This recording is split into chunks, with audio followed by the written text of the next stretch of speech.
Hello everyone, this is me Sayyid Shujaatullah, your educator. Welcome to Mains Master Classes. So this is a very wonderful opportunity to all those aspirants who are preparing for UPSC and State PSC Group 1 examinations. So you can master your mains examination in a very qualitative and high scoring way. Before going into the details of it, today we are going to discuss one important controversy that is associated again with Mr. Donald Trump country. Okay, so USA want to pull back from International Monetary Fund and also from World Bank. The hints are clearly given by the US Secretary of State. We don't know when they are going to announce this statement. At this point of time, it is a status quo. It's not yet confirmed, but there are a lot of hints are there where US is going to backing out of these the famous international financial institutions. Why we are saying also here? Why? Because already the moment Donald Trump has taken the presidency this year, he has already withdrawn from the Paris summit, the most important climate change related convention. He just pulled it out from it. Now it becomes very difficult to control global warming and climate change, okay, in a very big way without the support of US. There has always been criticism with regard to this, but cannot help it out. He already pulled it out.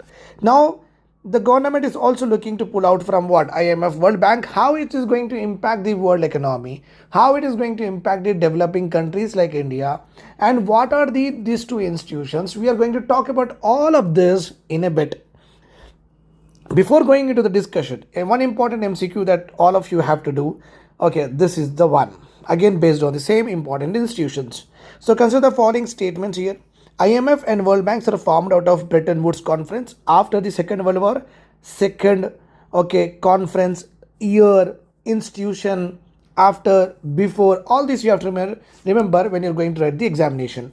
Larger, smaller, pilot project, pan India, only to SCs or inclusive for all. So basically in UPSC, you have to be very cautious when they are using these kind of superlatives or this kind of comparative words. Suppose a missile is there, they may say long range, but it can be short range. That is the reason if you crack UPSC, you have to be very good with regard to prepositions and conjunctions and superlatives. You have to be very cautious when you're reading them. Apart from that, you have to also see that whether it is a correct code they are asking or incorrect code they are asking. That is also a lot of students also miss 2 3 questions on it. That comes to around 6 marks, which is very heartbreaking at a time of what? Results. So the first statement is very clear here. Both of the institutions came out of Bretton Woods Conference, as a statement goes like that, after the Second World War. So the second one is the objectives that they perform. The IMF act as the lender of last resort, just like our RBI, providing crucial financial lifelines to struggling nations, whereas World Bank funds major infrastructure projects from railways to renewable, important for climate change, and helps countries develop financial framework. So which one of the following statements are true? Maybe this could be jumbled. This could be the objective of IMF. This could be the objective of World Bank. You have to be very clear about the objectives, because as a IES, as a bureaucrat, you should be having a clear cut thing, clear cut concept, clear cut decisions that how you have to approach a particular situation and to handle it. That's why there is no scope of what if and buts. You have to be on the thing that your conscience says and have to be thorough with the protocols, etc., so and so forth. So to the correct code, so you are having option 1 2, both are true, neither one are true. Okay, this particular channel is completely dedicated to PSIR. Mentorship and test series admissions have started. You can be a part of it. Master main classes, I'll give you a full schedule of main classes. No need to worry about it. I am telling you, this is going to be a game changer for all of you. Once you join this particular enrollment course module, you will be improving your mains writing performance. You will be improving definitely how to approach to the mains questions. You will be so confident when you are sitting in the examination. You will just feel what, yes, you have done good amount of preparation and you are going to get through these services for sure. So make sure that you be a part of it. The number is given here. You can call to me, have a one-to-one session with me, talk to me, and let us discuss your strategy. Let us discuss your liabilities over your home, over your workplace, and we'll chalk out a very customized plan for you, which is going to help you to crack the examination for sure. Mentorship admissions are started for it. Those who have completed or those who are in the midst of the preparation, they can be a part of it. Geopolitics, I do every day. This is what we are, geopolitics, international relations we are doing. Current affairs is I am going to bring in some days. Okay, so now we are having a small advertisement. You can go through the advertisement. I will not waste much of your time. Okay, UPSC, PSIR. Okay, this is what we have to actually look after, because without, like, just like a human body without heart is nothing, because heart beats. When heart beats, what will happen? It gives the physiological performances. It helps us to, like, to be alive. Okay, right? Physically it performs, but heart is also a part of what? Emotions. So very, very important part of the body. As far as I know, I feel that it's not brain, it's heart, because heart helps us to respire, to move from here and there, whereas heart also helps us to love, to hate, to give all the emotions, right? So you can have again a one-to-one session. I can tell you all the things that I am going to give in the schedule, okay, and how we are going to approach it. That's not a problem at all. So important thing is that you have to be confident to connect to me, and you have to make sure that you are up for what? Cracking the examination. Now let us start our discussion. Topics that we are going to discuss in this particular current affair is controversy of USA exiting IMF, World Bank. Always is just like Donald Trump is crying every other day like a small baby that I don't want this, I don't want that, I don't want to be a part of this association. That's all he is doing all the time. So controversy of USA exiting IMF and World Bank. Here we are having, along with World Bank and IMF functions, we'll see China's elevated role if USA exits, impact on world economy and also the investors.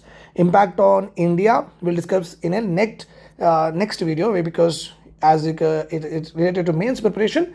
That is the reason you should be having little bit elaborate discussions on it. Okay, chalo. Okay, let us talk about IMF and World Bank. Okay, I'll change the color for your better understanding. They are both born from the ruins of World War II. That is the first statement in the MCQ. That is right. The IMF and World Banks are designed to stabilize economies. Why they say to stabilize economy means they suggest measures. They asked us to take some fiscal, financial related reforms. They may suggest us to increase taxes. They may suggest us to decrease subsidies. They may suggest us some measures how to make the banking system very good. So that's why. Okay, they try to stabilize the economies and prevent any future conflicts. The IMF act as a lender of last resort. If you don't have, any country don't have the money, go to IMF. That is what Pakistan is doing at this point of time, providing crucial financial lifelines to Sri Lanka, okay, to the struggling nations, where it was Greece during the debt crisis, Argentina, okay, many times they default, and even the UK 1976. In all these instances, IMF just helped these nations to come out of that particular financial crisis. Now, meanwhile, World Bank funds major infrastructure projects from railways to the renewable energy and help countries develop a very healthy financial frameworks. Both institutions are very instrumental in shaping economic policies and invest and building investor confidence worldwide. Because if any investor, they have to look up to what World Bank and IMF are saying, and accordingly that only the investors actually do the FDI or FPI or do their investments in other countries, and also sell their shares, bonds. So these two institutions actually controls the qualitative aspect of the finances across the world. Not only that, they help the developing and underdeveloped and the poor countries in n number of ways, so that they will become food secure, water secure, infrastructure development, etc. Okay, right. For many countries, you can see here IMF support is the difference between economic survival and collapse. So economic survival and collapse, wherever happens, automatically IMF comes into picture and try to make them, okay, you are falling now, okay, I'll give you some money, you please stand, like that. Argentina, for instance, depends on IMF cash to pay government salaries. See, while nations like Sri Lanka and Senegal rely on IMF backed programs to stabilize their finances. So you can just understand that bigger countries are being what, when they are kneeling or when they are crawling, IMF is just asking them to stand up with a lot of support. Investors also view an IMF backed reform plan as a sign of stability. Whenever IMF suggest some measures. If a country implements, like RBI implements, so whenever the investors are there, like Elon Musk is there, Warren Buffett is there, Bill Gates is there, okay, they generally see that okay, this India is actually implementing whatever the IMF is saying. Yes, if they are implementing, okay, then they will invest. So many of the investors generally try to see that IMF backed reforms are being implemented in a particular country or not. Okay, the IMF has long been an anchor for debt investors, according to one of the eminent personalities. Okay, Europe's largest asset manager is this particular fund Amundi.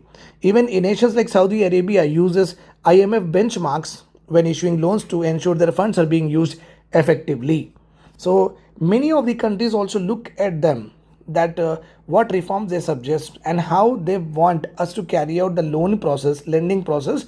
Countries also utilize their expertise in order to even do the lending. So just imagine how deeply these institutions are rooted with regard to financial, with regard to development of a country. US Treasury Secretary, the problem lies here. All that we have learned is all about IMF. Now comes the controversy. US Treasury Secretary Scott Bessent, he was absent in G20 meetings recently, which was held.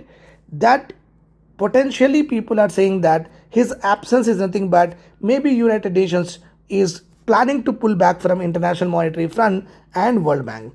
This is raising alarm bells across worldwide, according to Reuters, one of the largest newspaper company.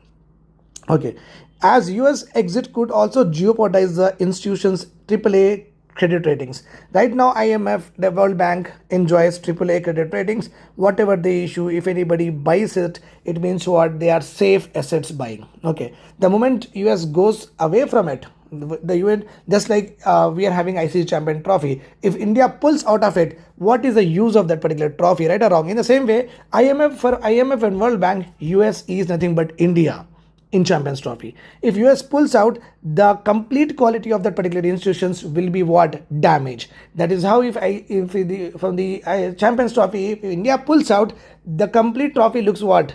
Very, very, very, what I say is that nothing like nobody will even watch, not even hundreds will come and watch that particular games. So US exit may jeopardize the institutions' AAA credit ratings, making it harder for them to lend at low interest rates. Additionally, American businesses would lose access to World Bank funded contracts, affecting sectors ranging from construction and technology. So many of the time you might be, when you are preparing for the examinations, you might have heard that this project is funded by IMF, this project, this reservoirs or this dam is project funded by World Bank. So all of these infrastructure projects, construction projects or technology development aspects may get affected if US is not there. So a larger impact on the world can be seen, especially in the developing economies. Okay, right. What it takes, if what happens if US step back? Obviously, US withdrawal is nothing short of a earthquake.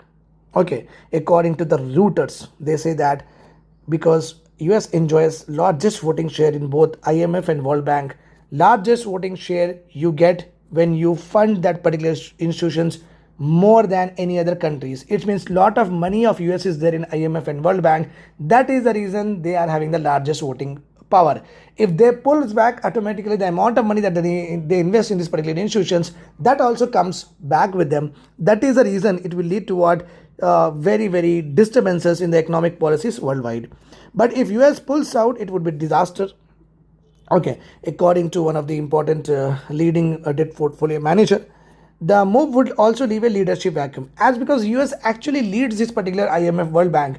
Okay, now if US goes out, China will start expanding its influence by increasing its stake in these institutions, because top 3, if we take investors in IMF World Bank, China will be there. So if US goes out, China will pour more money in IMF and World Bank and try to get more voting share and try to influence the projects worldwide.